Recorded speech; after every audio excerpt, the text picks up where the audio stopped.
Thank you, everybody. Thank you for joining this session. I'm actually, as you probably may remember, I did a session on this subject at the last Scribe event, namely summons, agendas and minutes. I was somewhat disappointed that a couple of months after that event, I received from a source some information which I thought I would have shared with you had it happened to have occurred before my last talk.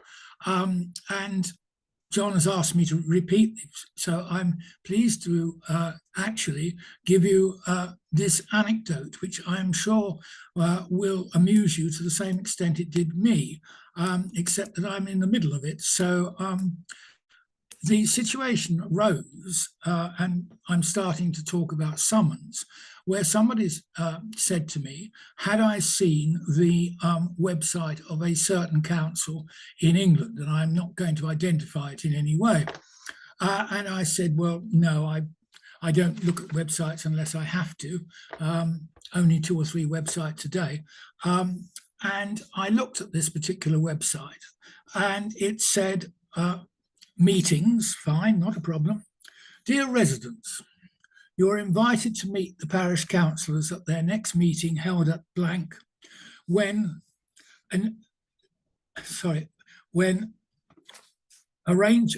matters which may be of interest to you will be discussed, including the following items. And then it was signed by the chairman. And I thought, this doesn't look quite right as a summons, but I'm sure it's not intended to be a proper summons, because as you know, summons, councillors have to be summoned to attend a meeting. So I thought, well, this must be just something for the residents. So I plucked up courage and I rang the clerks, and I said to seen this on the website, I assume that there was a proper summons with an agenda for councillors. And she said, oh, yes, that's not a problem. I give out the summons and the agenda at the meeting. And I said, well, no, you shouldn't really do that. There should be a full agenda. And she said, oh, no, you don't understand. Our parish council meetings are very informal. We all sit round and residents join in and we discuss matters which are of concern to them. And I said, well, this isn't really quite the way that 99% of councils do it. Upon which she said, this is the way that we've done it for the last 20 years. Show me where it says we can't do it in this way, which is always a very awkward thing to say, because English law tells you what you can do, but doesn't actually say what you can't do. Then has followed quite a correspondence about this. And it's quite interesting, actually, that the minutes of the meeting don't seem to bear any relationship to how they actually carry on. So if you think your situation is not very good, you can be well assured that there is one council in England that carries on in this particular way and has assured me that it will continue to carry on in that particular way for the immediate future, because that's the way they've done it for the last 20 years. It's all wrong, and it'll be interesting to see how it sorts itself out in due course. How they pass audits and various other things, I do not know. But there it is. Just a reminder, summons to the councillors are summoned to the meeting. Doesn't matter how friendly you want to be, how nice you want to be to people, how you want to be a genuine friendly council, as this particular one did. You councillors have to be summoned. And there is no point, in my view, in having 2 sets of summons, one to the residents and one to councillors, although I know some councils do. Must be signed by the clerk or the proper officer. Now, we've had some problems on this, because people have said to me, oh, but the clerk's away, she's on sick leave.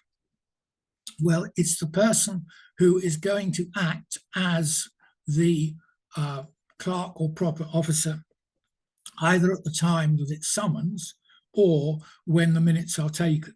So the fact that your clerk is not actually present at the particular time, but you will have a locum clerk, then the summons may be signed by the clerk, but the minutes may be taken by the locum clerk.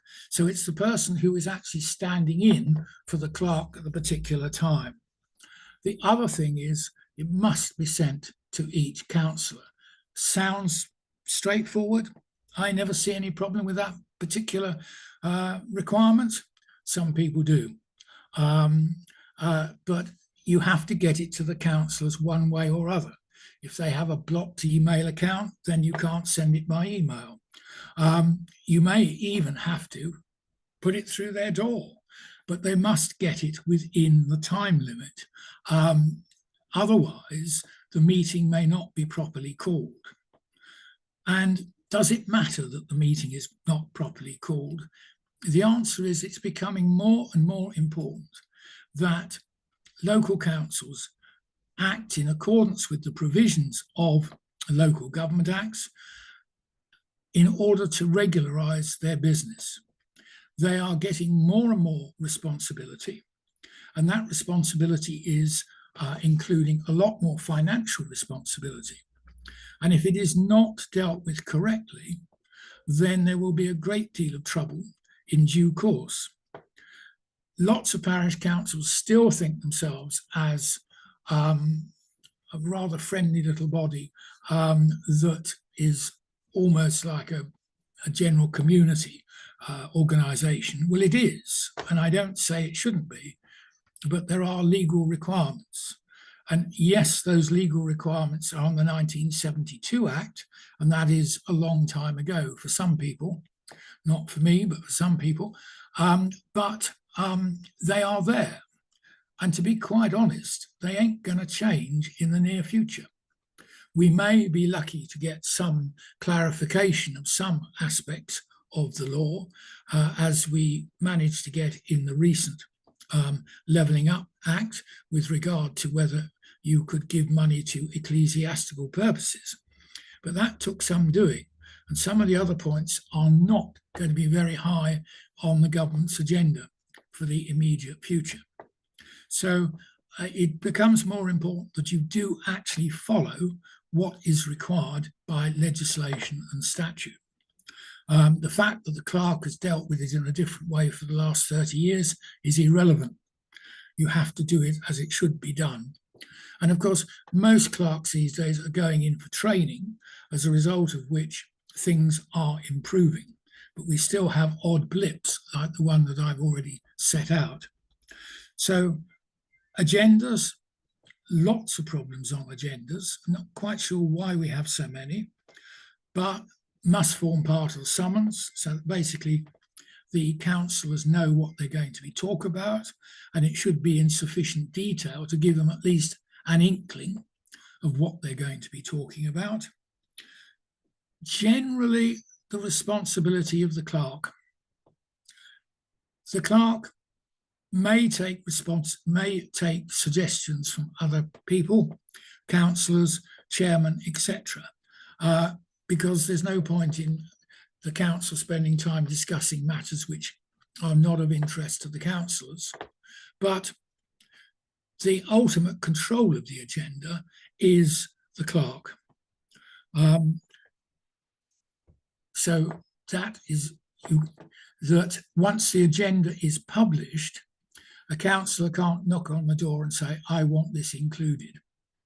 Now, it is possible for the councillor to subsequently introduce a resolution somewhere about things on the agenda, but we will leave that for the moment. And your standing orders should also deal with how matters can go onto the agenda. But the ultimate control is that of the clerk. As I said again previously, and this is still giving rise to problems, apologies for absence.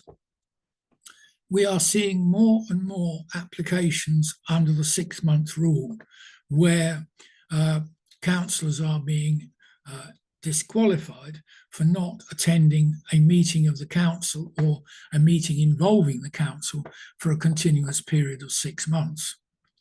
Now, to avoid that situation arising, there have to be apologies given by the council and accepted by the council. If the apologies are given and there is no note of acceptance or otherwise on the minutes, we tend to consider that those apologies have been accepted. In other words, we would look to see a negative rather than necessarily a positive. This is a little bit of a difficult area, but I think that the intention of the legislation was that the councillor should in effect disappear over the hill for a continuous period of 6 months. There are some councils that resolve not to accept any apologies for absence. They tend to be the more political councils, especially where there is an even amount of votes. We don't recommend this. It's not illegal to do or unlawful to do so, but we don't recommend it. But as I say, the minutes should ideally say apologies given by Frida for reasons which are accepted. They are supposed to state the reasons for the absence, but we've given this considerable thought in the past. And I think the answer is that it's not necessarily right that the exact reason should be recorded. So basically you could say for personal reasons, even if it's for holidays or whatever it is. The important thing is the recording of apologies for absence will usually stop the 6-month rule applying. And it's consecutive meetings. So you've got a situation, and if they don't attend the meetings, then you've got a problem where they will be automatically disqualified. It's not a question of the council approving their absences after 6 months. The guillotine comes down if they haven't been to a council meeting or a meeting representing the council for 6 months.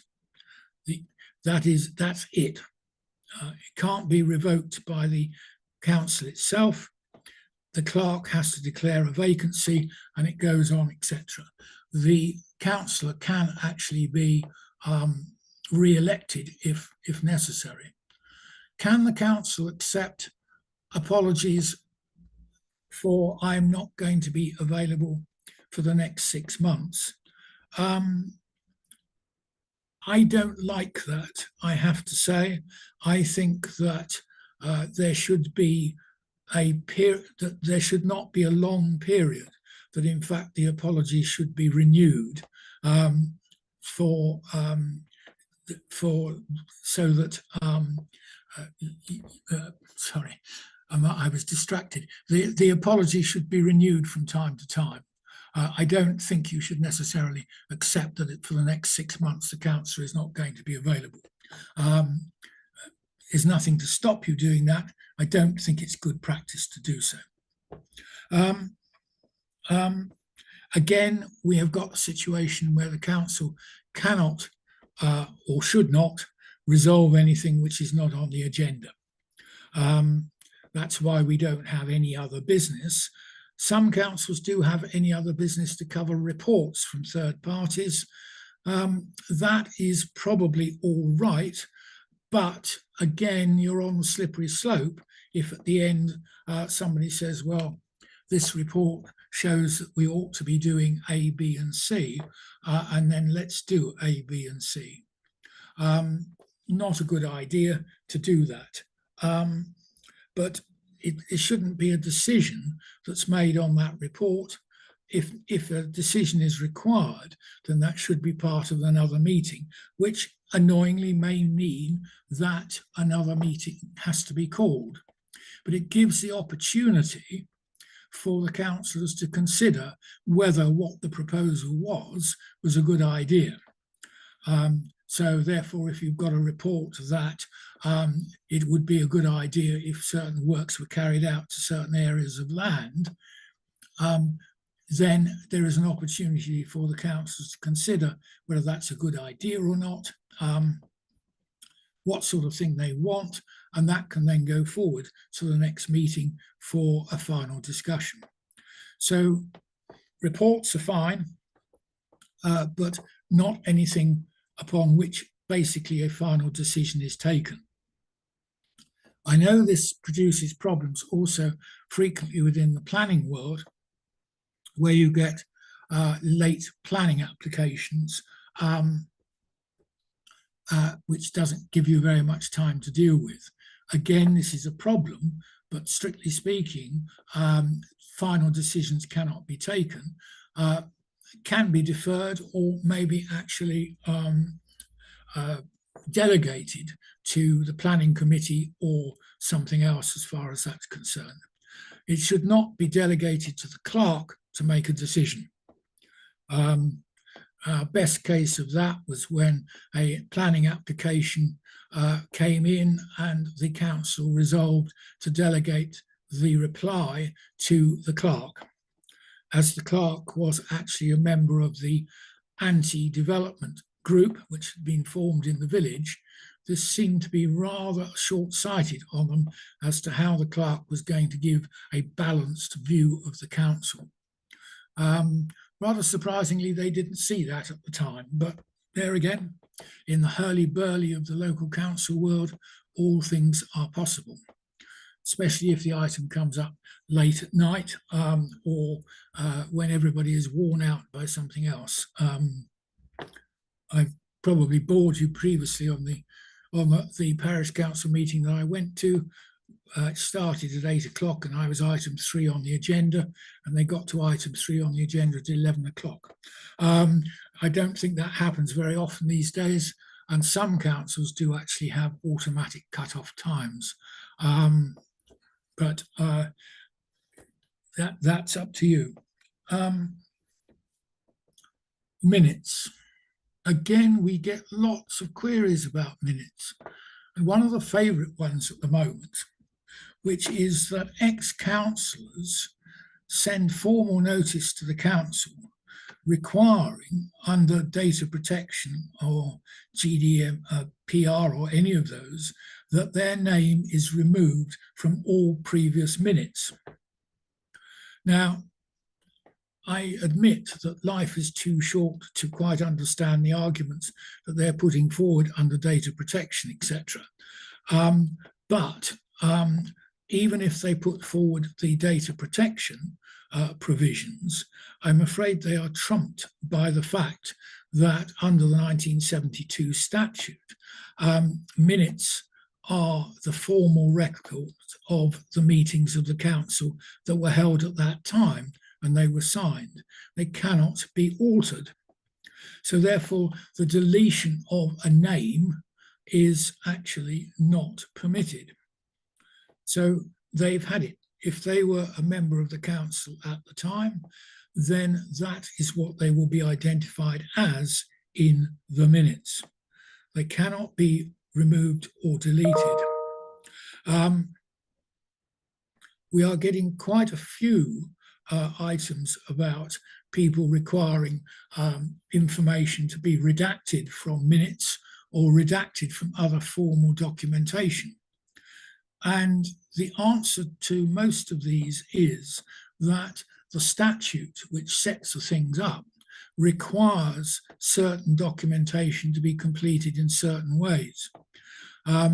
This leaves the situation under the Data Protection Act to be isolated, in the sense that there is a statutory defence to data protection, that it is a regulatory requirement that signatures or names are made available.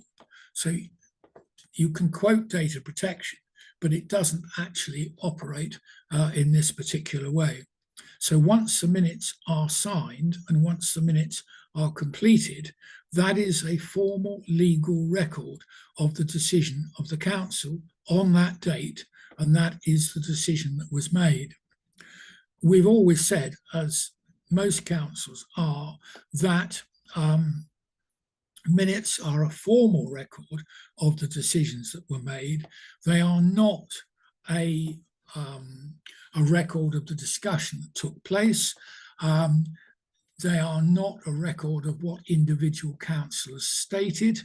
I was asked recently whether when a councillor requested that his remarks be included in the minutes, it was necessary to do so.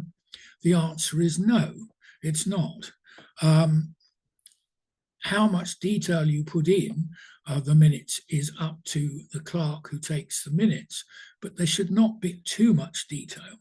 And the important thing is the decision that is taken, and that the number of votes for or against should only be stated if a recorded vote is required. Normally, it's only necessary to say that the resolution was passed. And again, please note that if somebody abstains, that is not a vote against. It means that in effect they're not voting. So if there is a majority of the councillors who are voting that vote for or against, that motion is either passed or not passed. That basically, if you abstain, you are not voting one way or t'other. So the purpose of finding out whether the resolution has been passed or not. How do we keep the minutes? Well, originally they were kept in bound books. The requirements these days are that they can be kept by computer, but the important thing is that they are kept sequentially, and that in fact it is almost impossible to change them. The important thing is that minutes should not be changeable, so that if a resolution is passed at a meeting, then that is a record of the resolution, and you can't go back and change it. Again, so whatever it is, whether you number the minutes sequentially or how you do it is up to you. Systems such as Scribe will do that automatically for you. But the thing is that once they are done, they are done. Do not dispose of the previous minutes.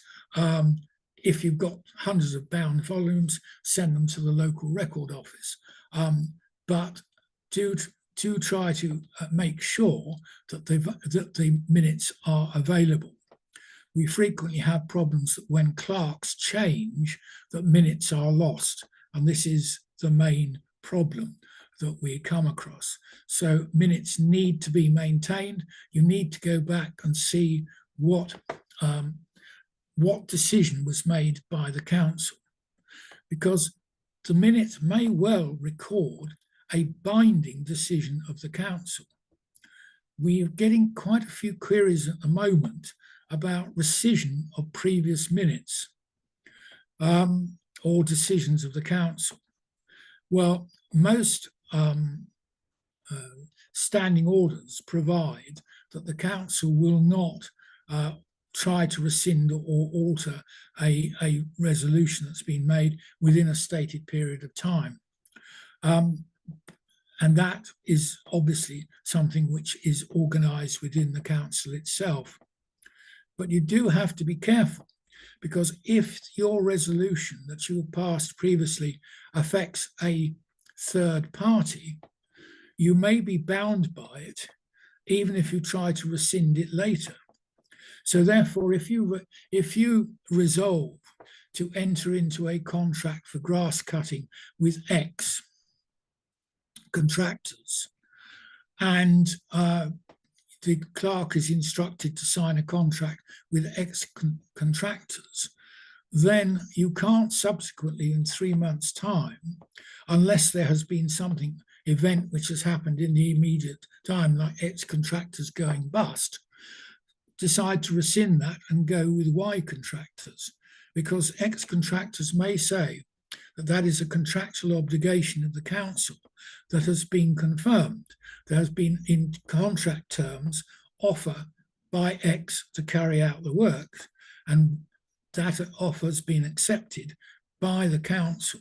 So you have the basic concept of contract law, acceptance, offer and acceptance.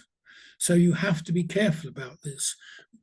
That where councils change political alliances after an election, this can lead to a considerable amount of problems.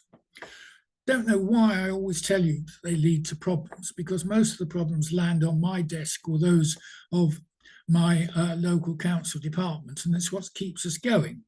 But I do find some of them quite frustrating. So I do feel that I am obliged to try and reduce that area of work for us if possible. Minutes have to be signed. They're signed by the chairman of the council at the meeting at which the minutes are signed.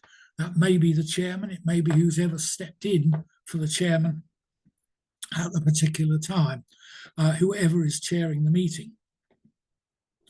Don't forget that under the 72 Act, if the chairman is present at the meeting, then they must chair it.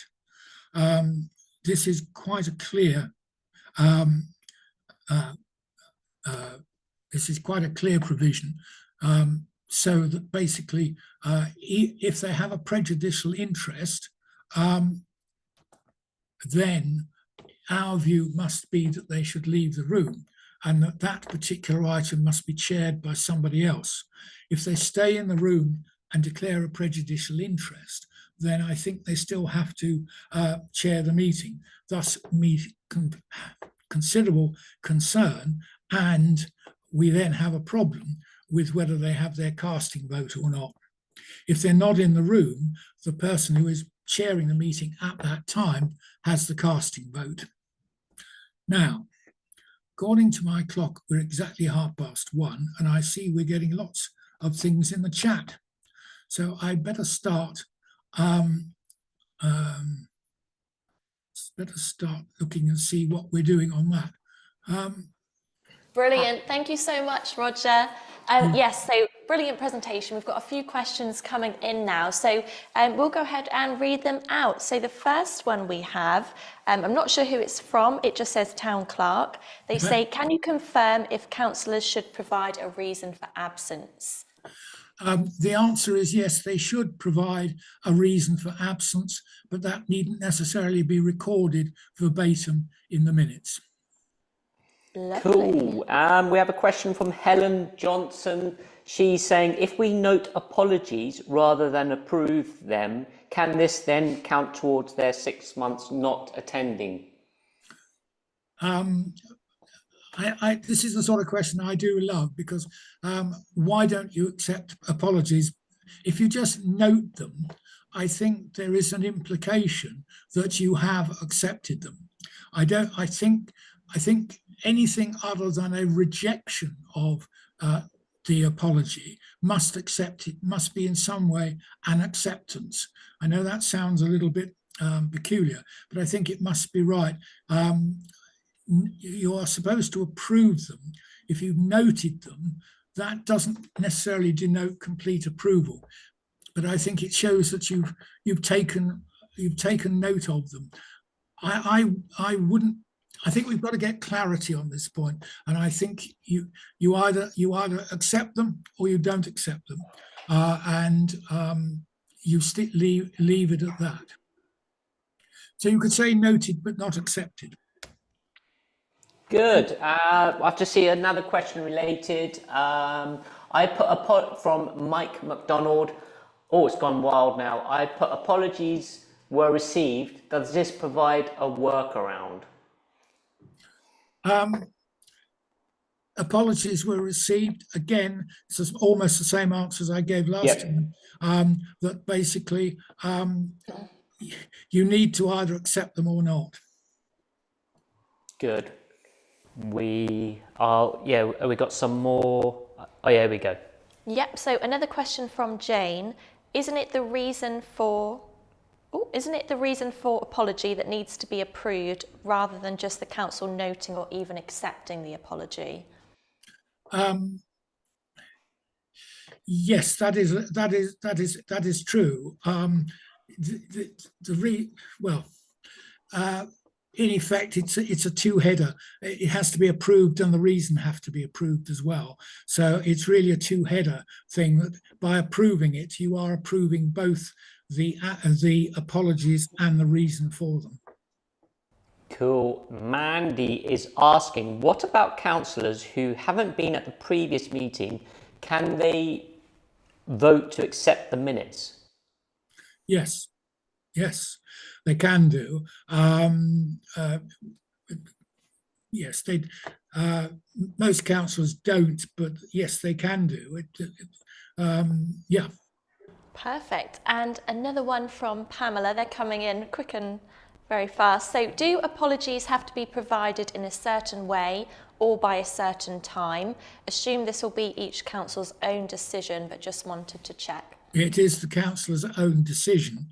As far as that's concerned, normally we say that they should be at least produced before the start of the meeting. Ideally, that would be probably the day before. That I can't come because. But yeah, it is the decision of the unless it says in the standing orders that they have to be produced in a particular time.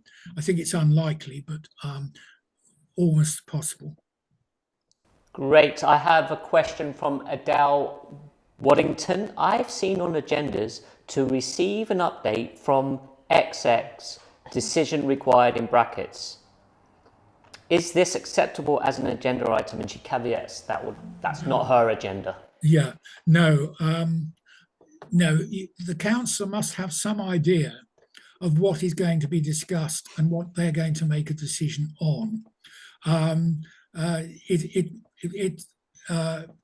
It may be couched in general terms, which is something like to make a decision on the report which has been circulated or something like that.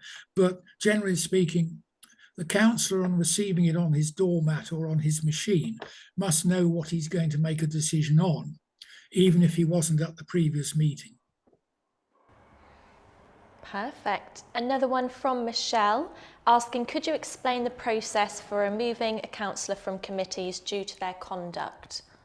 Yeah, this is the last bastion that the parish council has when coming to taking action against councillors. If a councillor is on a committee, the parish council, the local council, has still got the power to reconstitute that committee. And so really what they can do, other than the finance committee, where all members of the council have to be members of that committee, but they can reconstitute it to remove from the committee any person who is causing difficulty. That is by resolution of the council.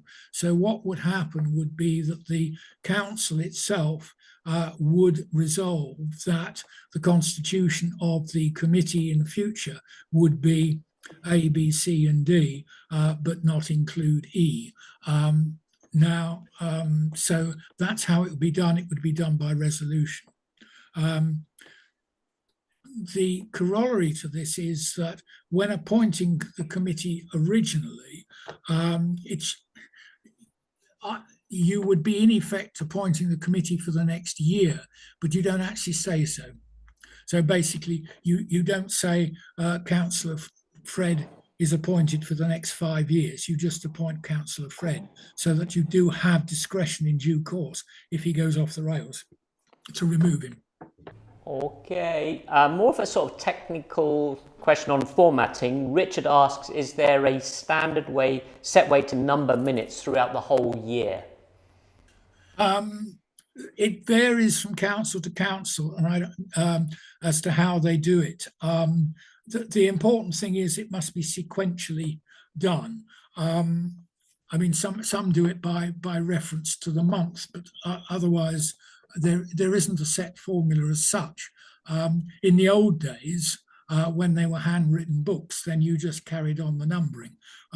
But we have seen a number of older books where people get confused when the number gets too great. So you find you've got whole areas missing. You go from 1811, and then the next one is 811, and then we get queries of what happened to the one in between. But no, there's no set thing. Basically, it's just that you have to have them sequentially numbered. It's easier with computers these days. Lovely. And Gemma has a question on agenda supporting papers. Intended for councillors to make informed decisions, should all of these documents be available for public and uploaded with the agenda to the council website? It's reckoned to be good practice to do so. One can understand sometimes that if you've got an enormous amount of documentation, it's not necessarily practical to do so. In which case, one can say that copies are available. But again, it should be some idea that the members of the public have some idea about what's being discussed. Generally, the papers can be attached, but you don't, because to be quite honest, a lot of people, general public, wouldn't have sufficient computer capacity to download some of this anyway. So if it's very big, then there isn't very much point, but it should be made available if possible. Questions are still coming in thick and fast. Yeah, so we got Julie. For good practice, how long would a public partition session be? Is there a legal time frame? No. The public participation normally is about 15 minutes, and you need good chairing to make sure that members of the public actually talk for a limited amount of time, and that basically it's not a question and answer session, it's merely statements from the council, and you basically there is no limited time. If you've got a very popular item on the agenda, you might want to have a longer time so that people can make their views known. But no, there is no particular session. It's down to good chairmanship, so you can keep it. You can keep it in mind, and whether it's before, after, or during the council meeting is entirely up to the council. I think you've got to listen to members of the public and see what happens. If it's a very popular thing, it may well be that you would have it before an item rather than in the middle. Very quickly, another very short anecdote. I went to a parish council meeting some years ago. The council was discussing a particular planning application. The man sitting next to me was jumping up and down and at time and he was trying to attract the chairman's view, and the chairman kept on saying to him, "You have to wait to the public participation at the end of the meeting," and refused to have anything to do with him. At the end of the meeting, he just got up and said, "I merely wanted to show to you that you're actually discussing the wrong property." Therefore, Nice. you have to discretion. There we are. Yep, next question.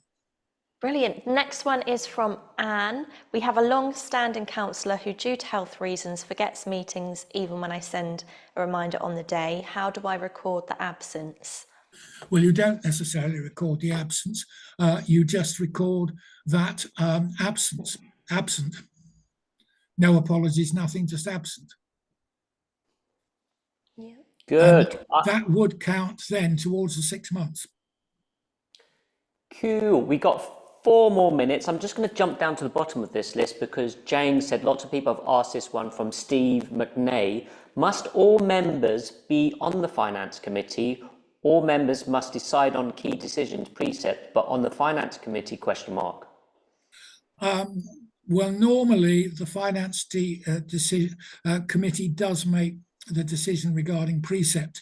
So we normally have most people. I think technically it's correct that apart from setting the precept, all members needn't be on the finance committee.